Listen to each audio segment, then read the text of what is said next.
Yeah, thank you. So today we're going to be exploring the topic of regenerative economy, regenerative finance. And the organization we going to be exploring today, they are a little bit like Prosocial and Paul here. They don't put the flag of regeneration so much on their company or on their initiative. But in my experience, they are doing the most relevant regenerative work.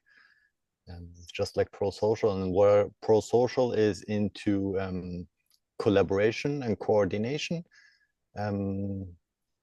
The organization we are kind of exploring today, they are called Grassroots Economics, and they work with bottom-up movements where we as the people can create our own economic system, which is more in alignment with the nature, more in alignment with living systems.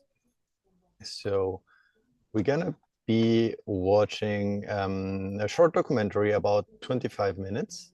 And after that, we can then explore what we have seen and discuss it there. So let me start the sharing.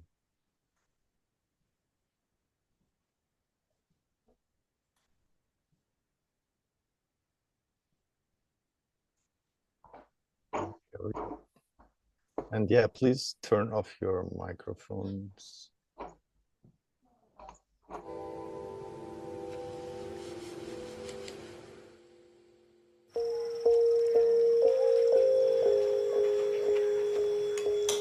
Finish your banana. I live here in Kenya with my daughter, who's 2.5. We live kind of together with all of our neighbors, and it's sort of a very communal, kind of extended family, really. And me? No, I'll come.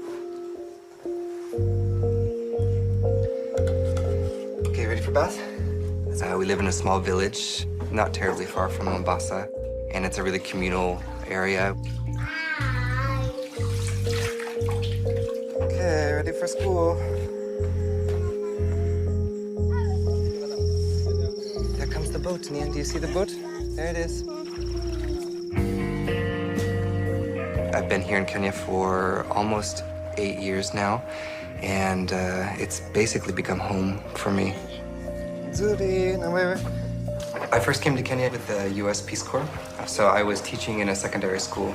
And prior to that, in the U.S., I had been studying econophysics, so I'd been getting very much into economics as a development tool.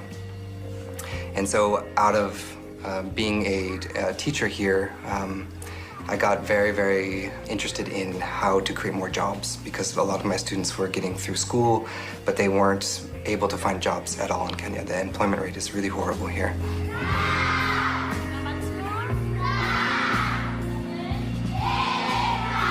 What I saw was a lot of extremely bright students that would pass all the exams and do amazingly well, and were as smart as many of the kids I met at Stanford when I was there. And yet, when they finish school, there's nothing for them. There's no jobs or anything. I feel like I had this huge luck of, where did I grow up? And here you've got millions of people growing up in a situation where they're just not that lucky. And what a huge waste, because every one of these kids in Kenya could have been me.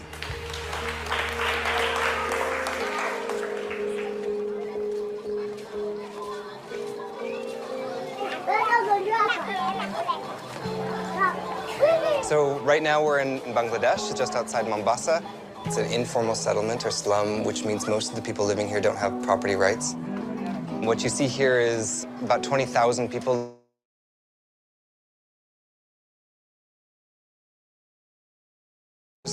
For very, very little money at the industrial zones for the imports and exports into Nairobi.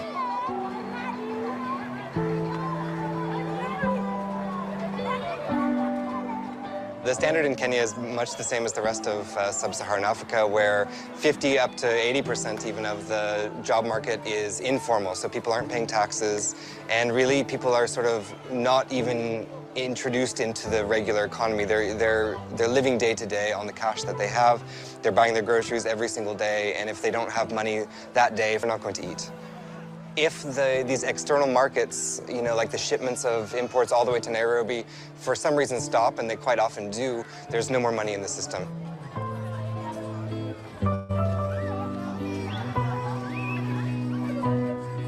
There's a huge amount of casual labor that needs to be done.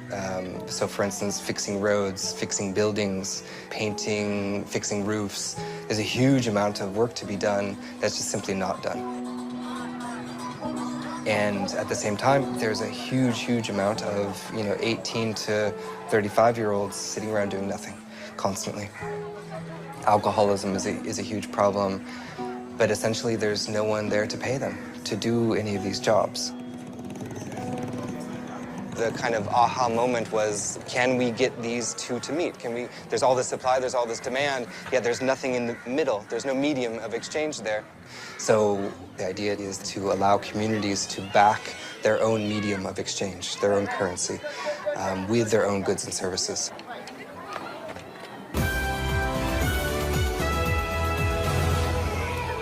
It is now official. Residents of Bangladesh can now use Bangla vouchers to conduct their business. The project has 200 members, and they use the vouchers to buy goods or take them on credit. The printed vouchers range from 5 to 200 notes. The notes bear the name of the project, different symbols depicting the lifestyle of the residents of Bangladesh. Emma! How are you? It's good to see you. Happy to see you. How are you? I'm okay. And you? Emma Onyango, she's one of the businesses that we work with in Bangladesh. Actually, she's a widow and takes care of her children by herself, and she also takes care of the entire family of her deceased husband. Is it okay?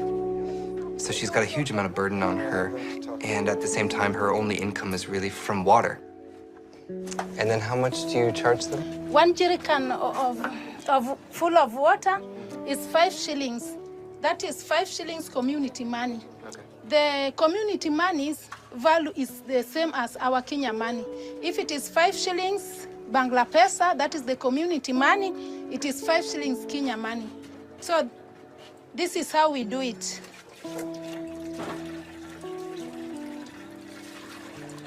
And this water is used for washing clothes, utensils, for mopping the house, and it really assists even when there is no water when there is no tap water.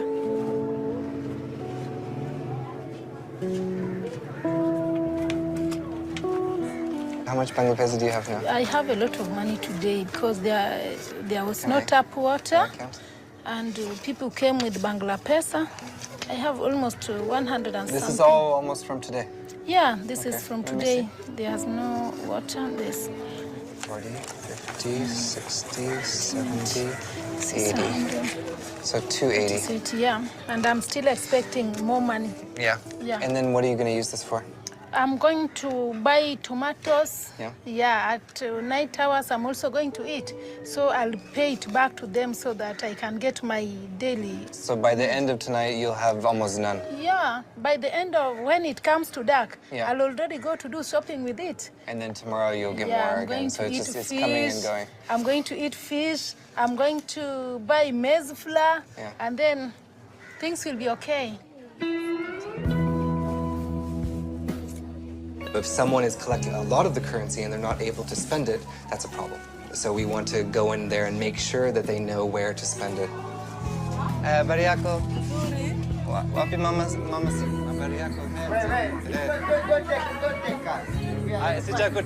We do a lot of this work the few months to a year after the launch of the currency, and eventually we kind of hand over this to the community itself.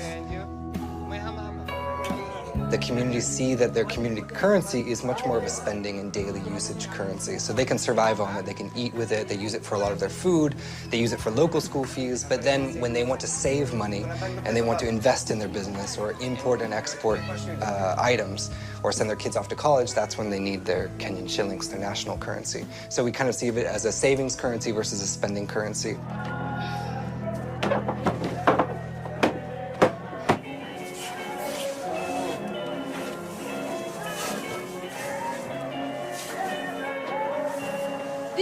place was just soily.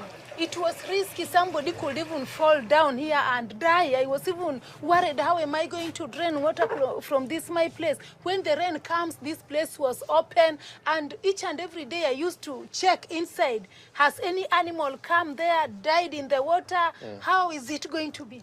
But after getting this community currency, I managed to save more Kenya money. I've bought the cement. I've tried to cement it. Though I'm still working on it, it is not yet complete. It has helped me a lot, because even my house was not a house at all. I've started building my house now. It is looking like something. I was the poorest person you could ever see. And even eating was a problem. I could not eat daily. I only used to eat once. You see me, I'm looking like a woman now. I could not talk where people were talking. Because actually, if you have nothing to eat, you are hungry, how can you talk in front of people? You'll faint. Yeah, we had nothing. He has brought us from nowhere to somewhere. Through him, we have known that anything which can act in the buying and selling of trade goods and services is money. I left high school when I was very young. I took a proficiency exam and started university when I was about 15. I did a lot of different things. I did music, I did oceanography, and then I got into computer science. I started programming when I was very, very young on these old Commodore 64 computers. And so as soon as I started university, I got recruited by a computer company in Silicon Valley called Borland. At 15, I had a big office, and the money from that job paid my entire college all the way up to my PhD in physics. With physics, I was doing my research at the Stanford Linear Accelerator, and what we did there was we're looking at matter-antimatter collisions and trying to understand what are the fundamental constants of the universe and how are they broken or asymmetric in different ways. And to me, it was this idea that we're getting to something very, very fundamental about nature itself. I had a professor that was also very interested in economics. So much of our human interaction is based on economics. Econophysics uses the tools of physics to say, what are some of those fundamental rules of interaction of people? In the same way we would say, what are the fundamental rules of interactions of particles? And if you put enough of those people together, can you actually model a small economy? And if you can, then what rules govern how people interact in that economy?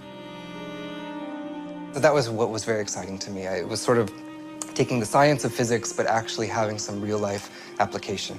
No longer kind of being in an ivory tower and feeling like, you know, there was a whole possibility to change human interaction, and that we have a knob to do it. And currency itself, how money is issued, was the heart of that knob, you know, the heart of what can change to actually affect a huge part of who we are as humans.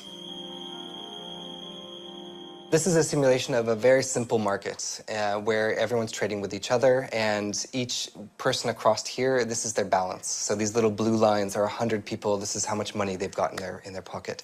And down here, this is the amount of inequality in the system, and this is kind of how much they're trading together. So these people in the market, they're also trading with each other all the time.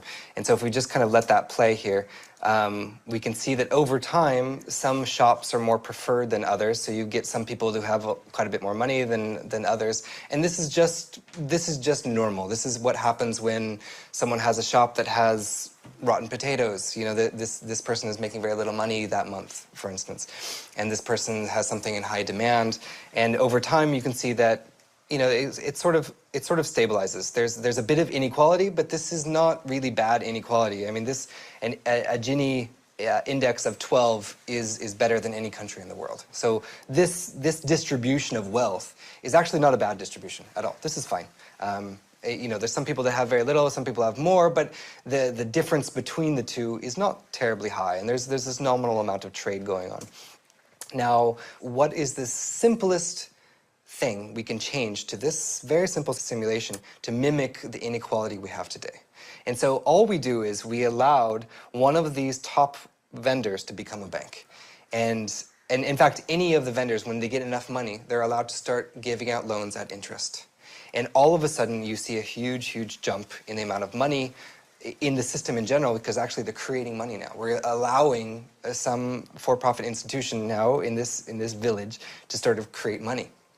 And we can see what happens to the inequality index, and very quickly inequality jumps up to about the level of South Africa. So this is the distribution of wealth in South Africa. We've got about 4 people here who own just about everything. And at the same time, you can see trade really starts to drop because people aren't able to pay back those debts. And so this is basically very similar to what we have today. Just by introducing interest-bearing debt on loans with this magnitude, we're able to mimic the inequality we see today. We've given over the power to for-profit private banks. Their goal is really, in a sense, to make sure everyone's in debt, because that's how they're making the profits. It's as if you had given for-profit private banks the ability to produce oxygen that we are all dependent on. That's literally what's basically happened. We need money. Money is something, it's not a bad thing, it's something that we need to interact with one another. It's one of the tools we have as humans. If we give that tool over to private interests for profit, essentially what we're doing is we're sort of chaining ourselves. We're creating sort of an indentured servitude to these large banks and whoever has most of the money.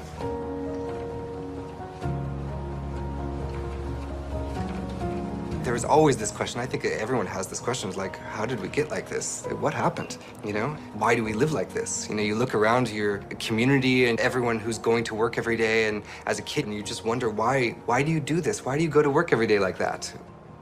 So many people around me don't like their lives. They go to work every day and they're in this sort of like doldrum of existence. These financial systems, they're essentially programmed. We've programmed our society. We're sort of like ants. So there's a few ants that are really benefiting from this system, and the rest of the ants are just workers. And the reciprocity between the two isn't obvious.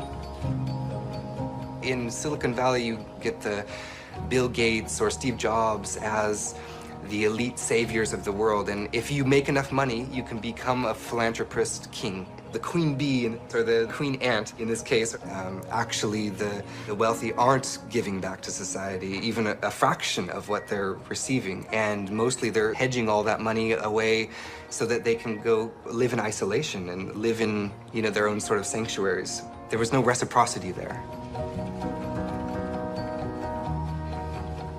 It's sort of like a Don Quixote moment, the idea of fighting back against that. Like, we should all be able to contribute to society in some way. If it's only the elite that get to contribute, it's a very sad world for the rest of us, really. And so, yeah, putting on some armor and running out to a community to save them or something, I see myself somehow foolish in that sense of just like naive or just hoping, And so it's a fool's errand in a sense. It's like, well, just trying something really new, and you have no idea if it's going to work or not. What we want to do now is introduce a secondary currency. So now we've added another currency here in green to allow these people who are in huge amounts of debt just to trade with each other. And all of a sudden, trade shoots back up and inequality is going back down. So now they're spending their money back into the system. And so this is what we want to see. This is kind of the hope, is that by introducing these secondary currencies, that they restabilize the economy. Within a few weeks of launching it, we got news that one morning there was a front page article that had come out, and it was in the Taifa Leo, implying that it was illegal. The whole program was illegal. And they also equated us with the Mombasa Republican Council, which is like a branch of Al-Shabaab, which is a terrorist organization. They brought in all the local police and military into the community. They began knocking down doors and arresting people. 5 Kenyans, as well as the founder of the project, were arraigned in court over the matter. And I got about halfway through my PowerPoint, and they grabbed it away from me and said, "This is evidence, and we're putting you in jail." Essentially, they told us we're being charged with forgery, which is a mandatory 7 years in maximum security jail. And so all of us are just, the hearts are just pounding, like, oh my God, and here I am, the one who had brought this concept. And so it was really Oh my gosh, it was just like, this constant feeling in your stomach of like you just screwed not only your own life, but this entire community's life. And specifically, there was 6 people that were arrested. So that was horrible. And then do you remember going on trial? Like when we had to go stand in the court? Yeah. People were telling us that you have a white and you are going to be jailed forever and you are going to be jailed for life because you don't even give money. You just do things without giving bribes to people. You will be jailed and you will be dead, but you are not shaken because we told them, if just changing lives of Kenyans can make us be jailed, let us be jailed. It was the central bank's fraud department that were the prosecutors. We kept going into court. They would keep deferring forward because they weren't sure how to prosecute us, luckily. And eventually the director of public prosecutions took the case away from them and wrote a letter saying that no law that had been broken. And it recommended that the central bank take these under advisement, that they should come up with some regulatory scheme for these programs. And really since then, we've never heard from the central bank again. We're really happy with the results, and we hope that in the next few months we get everything going again. And we're even hoping we get some support from Parliament also in making these programs so that other poor communities can do them as well. What community currencies, or in the broader field, all these complementary currencies across the whole world could really mean is that it's the end of banking profits on creation of money. And if banks lose that, then their entire profit model has to change. And of course, there's going to be a lot of resistance to that. The good thing about this court case was that we got a huge amount of media attention. We were on primetime television for several weeks in a row. So communities all across Kenya knew about Bangla Pesa and they wanted to know what it was. Within the first year of usage of Bangla Pesa, we saw roughly 10% of local trade moving through it all of a sudden. And that represented an overall increase of about 10% to even 20% of the local economy. So that was really positive and wasn't reducing Kenyan shilling sales. So just using 400 euros of these vouchers is enough to increase the local economy by something like 20%. That's actually huge. I mean, to say that you were increasing local trade by anything more than 5 to 10% is something that you would never hear about in economics. So it's something really exciting, and it's one of the first times we can even say that that's even possible. So if you can imagine, if 400 euros can do that in a very small community, well, how much trade could we facilitate with 4 million euros across Kenya or across East Africa? So it's really huge, and we're talking billions of euros of trade a year potentially, and also billions of jobs across all of Africa. Slowly, slowly. Slower, slower, slower. Whoa. I envision her in some ways a little bit like myself, is that she is going to have to fight in a way to have a world that she wants to live in. And I think that struggle, that fight, there's a beauty to it as well. I see her as a fighter to some degree, but in a joyful way. I hope that she can see that this process, the struggle moving forward is one of hope and bringing people together. And when it happens, it's beautiful. It's amazing. You get whole communities together, and all of a sudden you feel like there is a place for you. There is a place to grow and live and grow old and die, and that's a beautiful process, and it's not one of isolation and struggle or competition.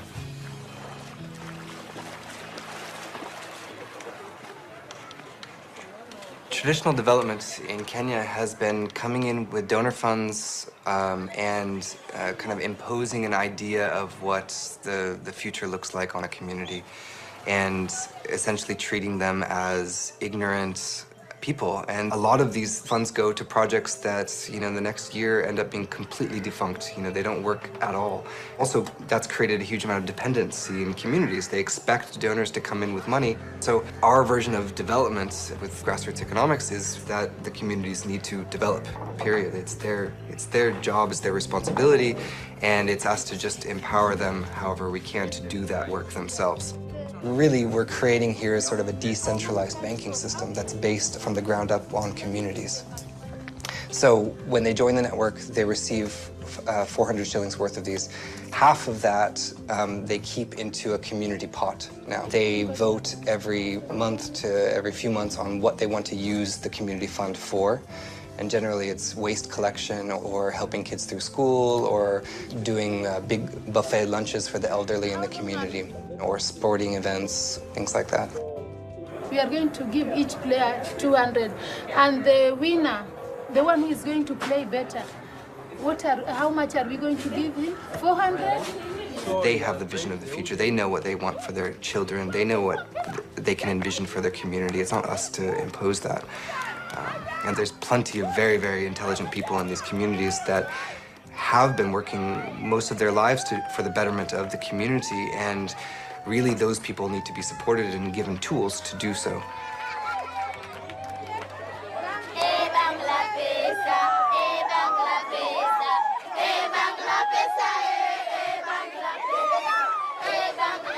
All these projects are still really young. We have 5 now in Kenya and then 2 more in South Africa. And then there's countries all around and communities all around that are asking for these projects to start. It looks like they're going to continue going. There's nothing stopping them. But we'll see in the next 10 years. Are they growing? Are they sustainable? Are they inspiring more and more communities? To me, it's like we're building a foundation. You know, it's like building the infrastructure for the internet. We're building the infrastructure for trade, essentially, and for exchange. The model we did works here quite well.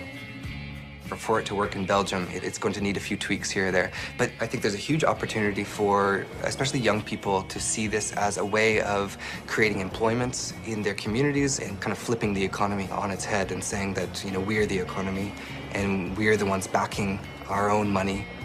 So I think it's something anyone can do. Really, it is. Yeah.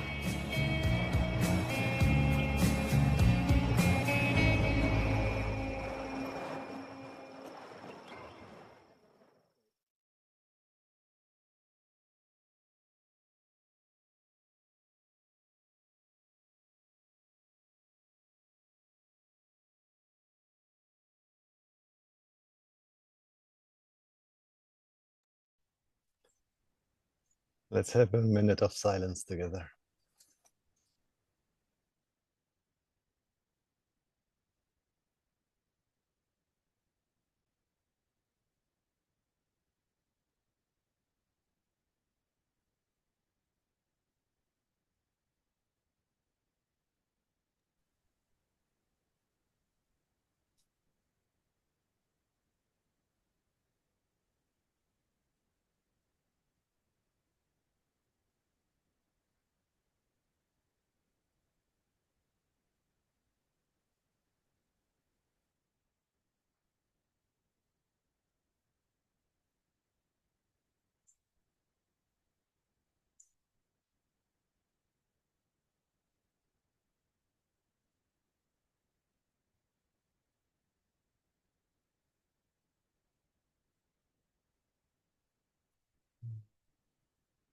Thank you. Thank you. And welcome back from this adventure to Africa. It's always so beautiful to see it. I always vibe with it and imagine I'm there and celebrating with them their own economy, and it's amazing. So yeah, I would love to invite your reflections and anything you want to share.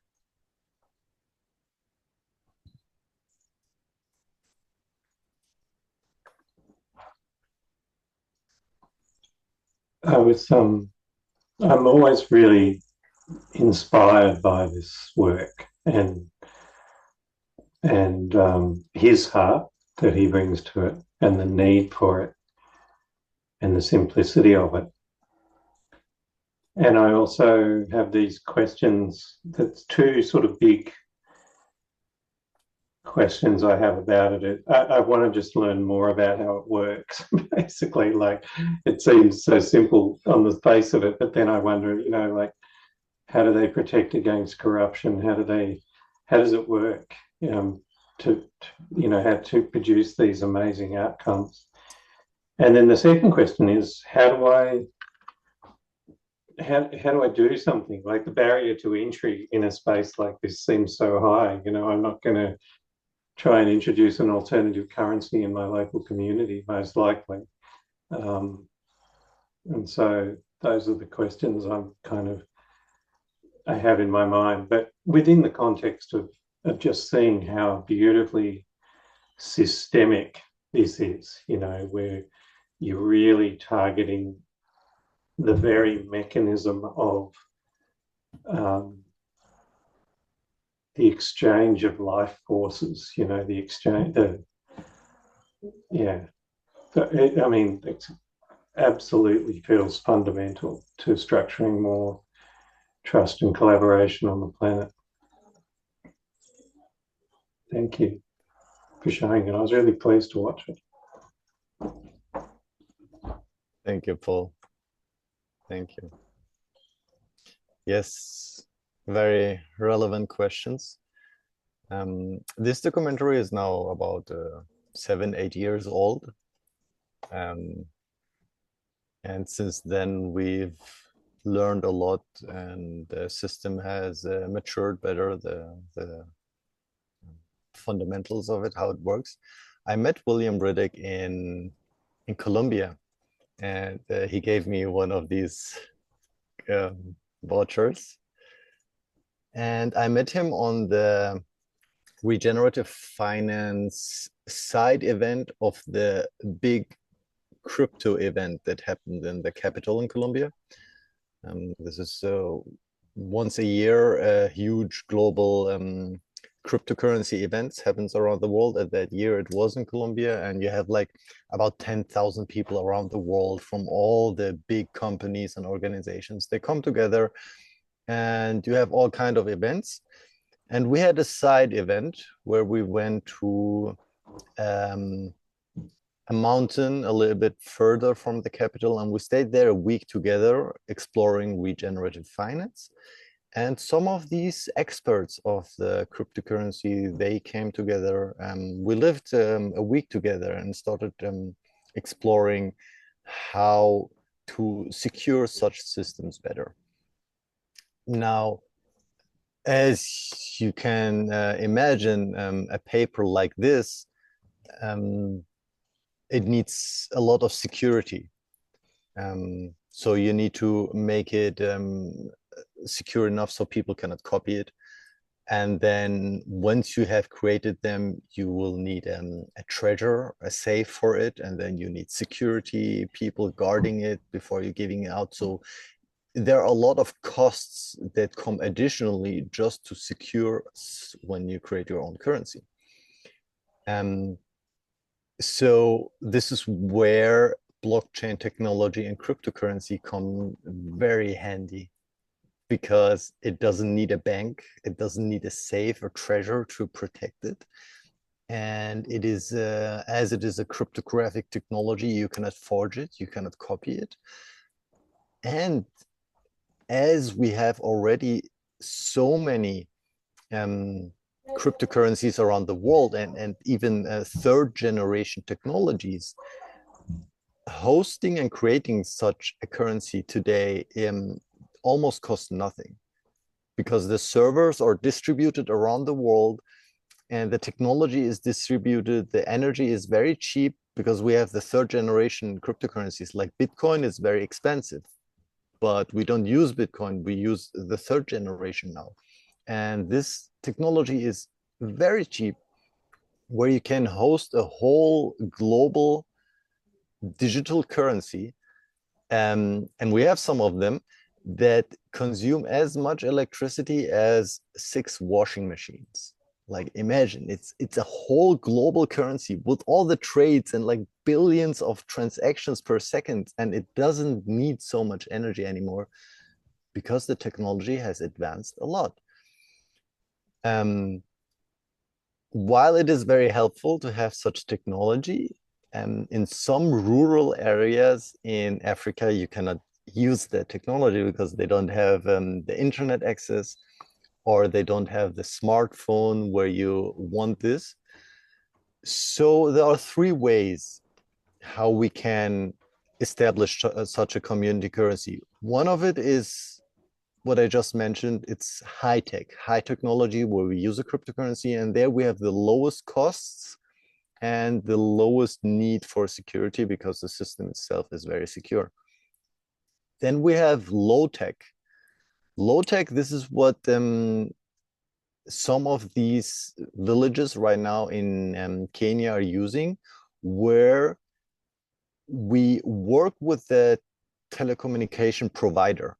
So imagine you would working with Vodafone or with Telecom or AT&T. So you work with these big providers, and they give you a special number where you would send a code, and it is called USSD code, right? So you take your phone and then you write them star, and then you write it like a code number, and then you write hashtag, and then you would write the wallet number of the other person, and then you would write again the amount you want to send them. So this is how we can send each other money without the need of internet. So you only need cell service. So this works in very remote areas where you have only cell phone service, and it's amazing that this works, right? And that these telecommunication providers, they are working with us and doing that. So this is low tech. And then the third option is non-tech. So you don't use any technology at all, and this is basically the paper version. And this you only use in, like, if you don't have electricity, no one has a phone at all, and you're like living completely in the desert, right? So yeah, several ways how we can collaborate today. To the second question, how we can start this and the entry barrier to that. Yes, I've thought about this a lot. I myself have started such a currency in Ecuador, and it took us a year with weekly meetings to just get an idea about what kind of currency do we want to have, because not every currency is the same. If we just compare dollar and euro, we think they are like it's just money, but they behave a little bit differently. They have other in the background, and like the federal banks and the governments and all of that. There are different attributes and variables to that currency. And when you create your own community currency, you want to think a lot about these options that you want to have. And as well, you want to think, do you want to have a paper currency? Do you want to have a low tech, or you want to use blockchain technology? And you have a lot of discussions on that. And then the question, of course, is who will first receive the currency? Will it go to the farmers first? Would it go to a cooperative? Oh no, let's give it to the schools first, and then let's distribute it from there. So there are many things to coordinate, and it takes at least a year to get some kind of agreement on the basics. And then the other question is how you want to seed it. Like, how do you want to really kickstart the project? And from there, it is good if it starts, it's easier if it starts with another currency. So today, in the example that we saw in the video, William Ruddick, he said, hey, 400 euros you put in. So this is the easiest way in Africa. 400 euros is enough for a small village. So you put 400 euros inside that currency, and then with that new currency, you would distribute it. Obviously, if you do it in Australia, I bet it's gonna be 4,000 euros at least, if not 40,000 euros, that you want to seed in first into the system, and then from there it starts. You can do it without the seeding of a traditional currency, but it's gonna take a lot more effort, and you will need a lot more volunteers to do the coordination, to do the outreach, to do the movement building. Yeah, so having a little bit traditional fiat money before makes things easier. Obviously, as we have seen in the documentary, there is a risk doing this because banks don't like it when you create a new bank or a new currency, right? And governments, most of them are in the hand of banks. So we need to be careful when we do it. Never call it money. That's very important because money is the holy tool of the governments or of these banks. So we call it community asset vouchers. Today we can call them commitment pools. So there are ways how we can name them. And as there are risks, and it is highly advised that we follow a clear roadmap. So that's the good thing with grassroots economics. They went to jail already, right? So they know where to go, how to be careful, what are the clear steps to do first. So there is a clear timeline how to start, who are the people to approach first. At some point, when do you inform the local police and tell them, hey, we're gonna start such an initiative, just be aware that there will be a lot of celebration, a lot of action, that you don't be surprised. And then there is a specific time when you approach the local governor and the local mayor, right? And you just need to inform them and be kind of transparent and open with them. And then they can be prepared, and they don't come in such a surprise. So that's the good thing with grassroots economics. They've went the path already. They know exactly where are the pitfalls, and with their guidance, it can work. Today, yeah, maybe we can talk about this later. Sister Christine. Oh, hello.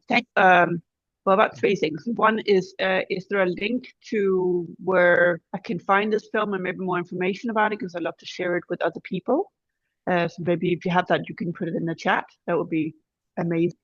I'm also curious about where the seed money is coming from, because I'm like the lady who didn't have any food. I mean, how does she get access to it in the first place?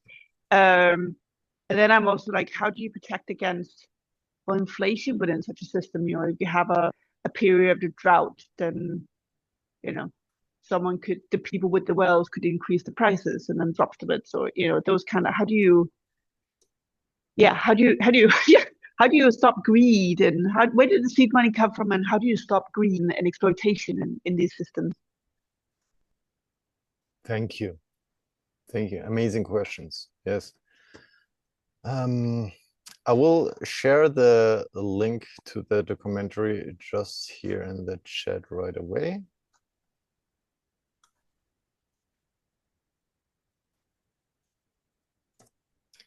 And yeah, where does the seed come from? Well, you need one person that believes in it and kind of invests in it. At some point they can get back their investment, but the seed will be from some philanthropist or some community member who has a surplus, and he has 400 or she has 400 euros, and then they would seed it. Obviously, it is not necessary but it just makes things a lot easier. And you could almost say it would save a whole year if you could get that seeding at the beginning. And yes, how do you protect the currency from inflation and the greed and all these issues? This is the magic about grassroots economics and about regenerative finance and regenerative currencies. This greed that we have and the inflation, these are human-made symptoms. These are coming from a monetary system and financial system that we are using right now, which is exploitive and extractive. This is not normal human behavior. This is not a normal behavior of a healthy economy, of a healthy community. You don't have this behavior, right? So all of the issues that we know today from traditional currency systems, that local currency, that grassroots economics, that regenerative finance, it is basically the cure for that. And we can have already simulations for it. So then Grassroots Economics, the organization, they offer a tool for a village economy simulator. And you can put the data of your own village inside and you can simulate the behavior of your village. You can know how the inflation would go or the deflation. And there is a clear guidance from grassroots economics how you can govern such a currency. Obviously, you will not create too many vouchers at the beginning, right? And you don't want to create too less. So there is a clear science how you do it.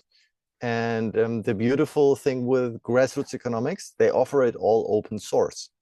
So all their research data, and there's been a lot of research data, and academia and news and TV were there. So all that data is publicly available, and their software is open source, right? So if you want to take it and translate it, if you want to give it another looking, if you want to give it another branding for your own community, for your own village, it's all open source and available.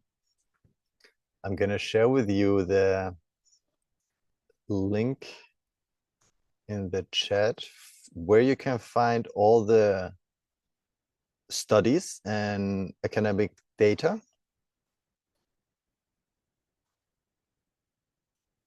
And that's just the organization itself. And here is a link to their technology that you can use, and it's all open source. I might share a little bit at the end of the conversation, but let's go to I think Paul, you were first, right? Or was it Pip? I believe so that Pip could go first. Thank you, Paul. Oh, thank you, Paul. Thank you, Nadim. Fabulous video presentation. I lived in an intentional community for 5 years and was very involved. And, you know, you would have heard of exchange programs before, you know. Now, I wondered in those exchange programs, and in this video too, it was mentioned that, you know, some people have more in-demand services to offer. So it might be an electrician, plumber, and other people don't have such skill. And it said in the video that they found ways of helping the high earners of the community currency to spend that money, or that currency, sorry, that exchange, not money. Yes, very and good. I just wondered how they did that, please. Thank you. Thank you. Yes. At the beginning, it's a lot about movement building, right? So it's a grassroots initiative. So you work with culture. This is why I love Prosocial so much, because if you have Prosocial first in place, you would be much more successful. I do believe when you have Prosocial first in place, you would not need the seeding, right? So you could start with no fiat currency, no euro, no dollar, because you have already a community that knows how to coordinate. You have already a community that trusts each other, that there is a social aliveness there. So with all my clients or partners and communities, I tell them go to Prosocial first, and then after that you can start with grassroots economics. And yeah, when there is the Prosocial community that is big enough, the economy will start to balance itself out, and you will not have inequalities. At the beginning, you might have a store. Let's say you have a big supermarket, and it gives a lot to the community.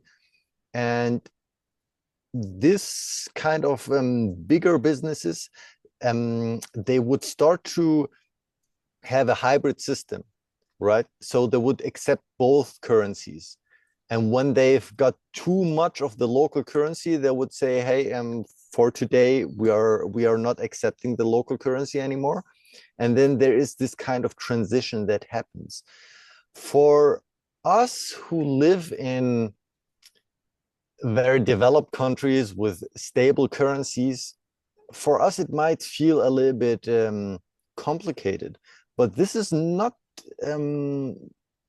so complicated for developing countries. For them, it is already a living reality. Many of these countries, they have 2 or 3 currencies right now. So they use the local currency and they use dollar. And some of them use even another third currency. If you go to South America, many of these countries, they use local currency, like their national currency, and they use dollar. I know this from Arabic countries and African countries. So for them, it's normal to use more than one currency. And yeah, you just get used to it. Optimally, when we have our local currency and we expand it from only a village, but we go to the whole bioregion, and then let's say we have a bioregional currency, this would be the goal, right? Because the bioregion, Mother Earth, she gives us everything we need, all the food and all the shelter, everything that humans need or animals is available in the bioregion. And if we have a bioregional currency, we almost don't need any foreign currency anymore, or these national colonizing currencies. So let's see. So may I just clarify in my example of the electrician that the answer is that the electrician, if he's already had enough muffins and dog walking and child minding, he might say, actually, I'm not selling my services for the exchange currency for a period of time. I'm just going to get fiat money from here and also outside for a period of time. Yeah. Okay. Thank you for clarifying. Absolutely. Thank you. And that's basically, it's going to be the transition phase. So when you're going to introduce your local currency, it's going to take some years until you are over that transition. Yeah. Thank you. Thank you, Sister. Brother Paul, you're muted. Thanks. I'm wondering if there's any examples. So my question sort of has 2 parts. I'm thinking about how do you do this in developed context, like the context I live in. I'm practically thinking about what does this mean for my life and how can I use it? And so it seemed from what you were just saying that you need a context where there's a sense of shared identity and purpose. There's actually a sense of this is a group And our Western societies are so, there is no group. I happen to live in this suburb, but I don't identify with this suburb or this city or anything. So I guess I'm one part of my question is: are there any examples of this being introduced in the developed world? And the other one was more creative. I was thinking about what are the groups that actually exist in a coherent form in the West or in the developed nations, and to some extent, they're corporations actually. Like I wondered whether that would be a vehicle for introducing this, to have an alternative currency inside a corporation, a large corporation, where they sort of helped one another in that way. I know that might seem counterintuitive, but I'm trying to think of intentional communities is obviously another huge positive example. Anyway, that's my mix of questions. Are there examples of implementation in non-developing world contexts? Thank you. Thank you very much, Paul. Yes, it is. I was thinking about this a lot, and while I have lived in India, I lived in South America, in developing countries, but I work a lot with the already developed countries, if we want to call them that way. And it's what I have observed is that the countries that are still in development, they have a little bit stronger group identity because the families are bigger and they hold together a little bit. So there are a little bit pro-social stronger than the developed countries. In the developed countries, we are highly individualized, right? Because I don't need my children to take care of me when I'm old because I have the pension, I have insurance, I have everything taking care of me as an individual, so I don't need the community. While in the developing countries, they don't have the insurances, they don't have all these modern systems, so there is a little bit stronger social connection and group identity. So I feel like pro-social is, as a framework, it is much more needed in the developed countries, right?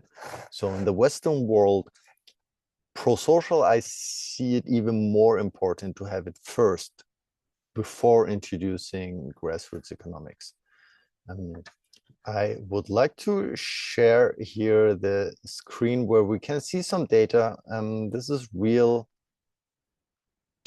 data from grassroots economics. So this is their network called Sarafu Network, and this is their technology. You can see they have already over 700 vouchers. So these are like voucher systems. These are currencies, 700. So you can imagine these are about 700 villages or bigger cooperatives, bigger businesses, right? And then you have pools. Pools are when different villages start to trade and connect their currencies, right? So let's say you have village A that has its own economy and village B, and then they start to trade between each other, two villages, they create a pool. So, and then we have these active members here and the exchanges. What is very beautiful to show the real-time data from the visualization here.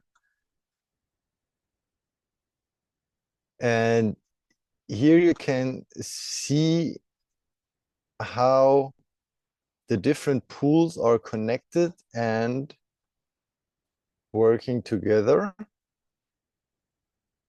So this is anonymized data. So this is right now live data from villages starting to trade with each other, and all of these nodes are like communities. And it's just amazing to observe how an economy works in real life. And this is fascinating how you can see this is like one village with one color, and then there is like a bridge to another village or to another cooperative. And then here we can see around the world there is a map. So all this data you can find here on the Sarafu network. And here you can see, I mean, most of the villages are basically in Kenya because this is where they started. But then you can see here in Europe, you have already some of these systems. I don't think they are so strong and active, but I'm not sure. This is Australia. Unfortunately, there is nothing there, but maybe it's an invitation for you. So here on the map, maybe you want to contact some, and some of these people, they have coaches, right? So you might need a coach for your own currency when you want to start it, and you can find coaches with them. Here, the United States, there are some active already. Okay.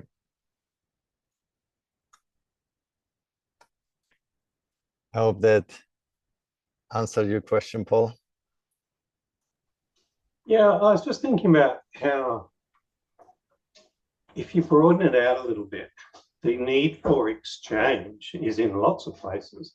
So imagine if we could, I don't know if this is sensible, but imagine if we had like a family version of this, where there was a little currency that parents could exchange with their kids around, just think carefully through the dynamics of a family without wanting to make it too transactional. It's a reciprocity system. And then a corporation, you could introduce something where you're basically trying to build a corporation around the idea of mutuality, of relationality. Yes. In some way encapsulated in this. And I think if we did this in context where people could start to feel what it's like, they would begin to notice just how mechanistic and disconnecting our actual economic system is, the alternative to it. So I'm thinking about implementation strategies, because it feels to me as though there's this is a great idea, but it's one of those things where there's a massive barrier to entry if you're talking about trying to compete with whatever the local currency is. Yes, thank you. Amazing. And I think this is now where grassroots economics is headed with, I think this is what they call the commitment pools. So with your community or even with your family, and you're coming basically to the very core of an economy. Where does it start? Where does the first exchange start? Where does the first value creation and bartering start? And then from there it expands. So all of this we can do with grassroots economics. They offer us tools to do it. I think there must be an app now as well to work with that.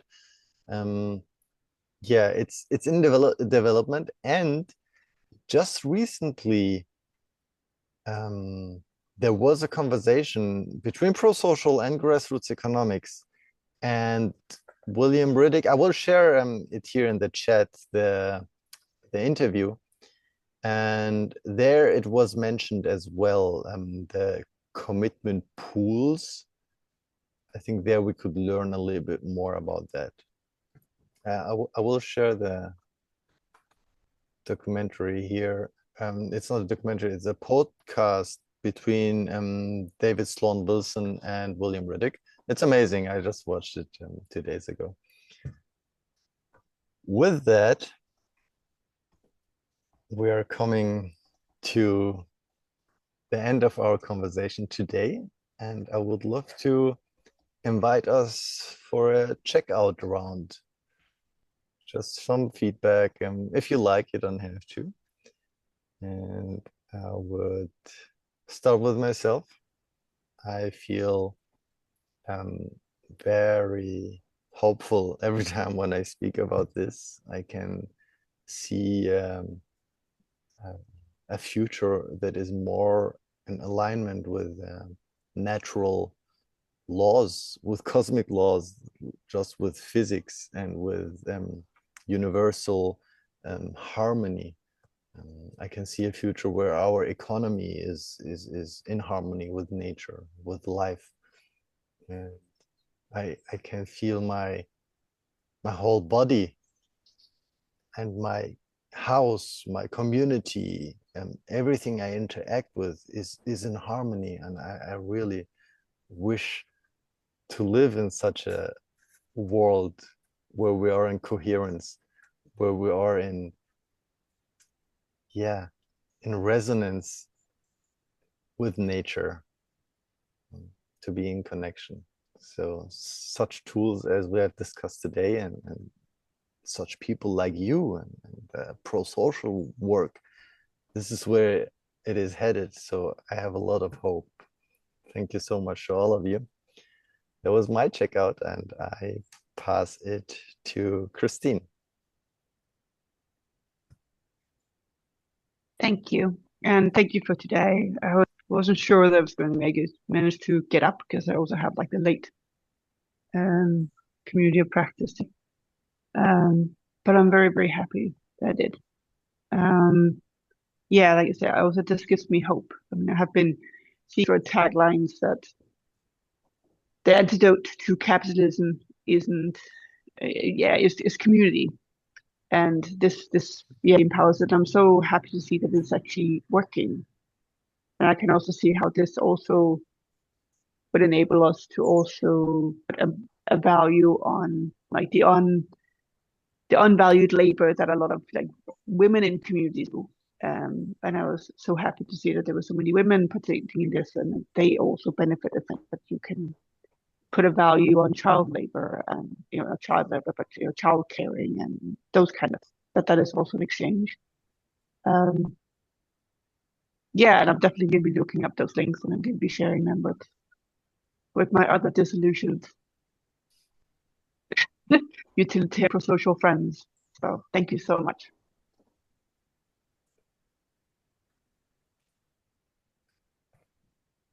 Pip, would you like to go next? I would. I'd love to. Thank you. Yeah, I also just love the that nature is built in, but I also love the human connection, because the image I have of this system is Australian Aboriginal people. Historically, people from the coast would bring up coastal things that they made with shells or whatever's available on the coast, and they would take it to a swap point and leave it there, and people from inland would leave their produce there too. So it wasn't necessarily might have been asynchronous, the swap over. But I like that warms my heart, that idea, because that intrinsic in that is true acknowledgement that other human beings like us, are exchanging their life energy in the form of the work they've done. They're giving it to us. But it does totally go counter to the idea of greed, because those societies, the concept of enough was modelled in nature, and it was enough for them.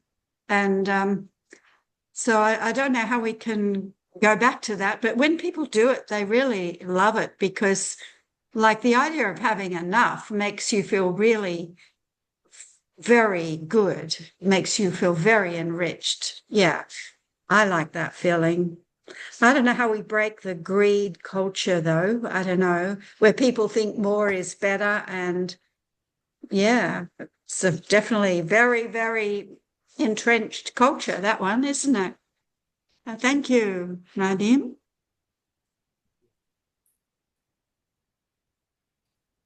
To you, Paul. Thank you. Nadim, I think you're occupying a really important place because you have done your own work, your own development to bring yourself to a position where you can look at these systems and you understand something of regenerative economics, you understand something of prosocial, and you see the big connection between the two. And I just feel like there's so much wisdom and truth and hope in this work. It's so foundational to build prosocial systems. And also, there's something currently missing in the transition that would help people to start to feel how they could even try some version of this in their family or in their local community in a developed world. And those sorts of resources would be, I don't know, maybe they exist already, but that would be super useful. Maybe that's yours to do. But I've really, really enjoyed this talk. I find it intellectually stimulating and emotionally hopeful. Thank you. Thank you, Paul. Thank you, all of you. Bye-bye. Love you all. Thanks, Nadim. Thanks Go so well, much. Matt. Bye. Thank you.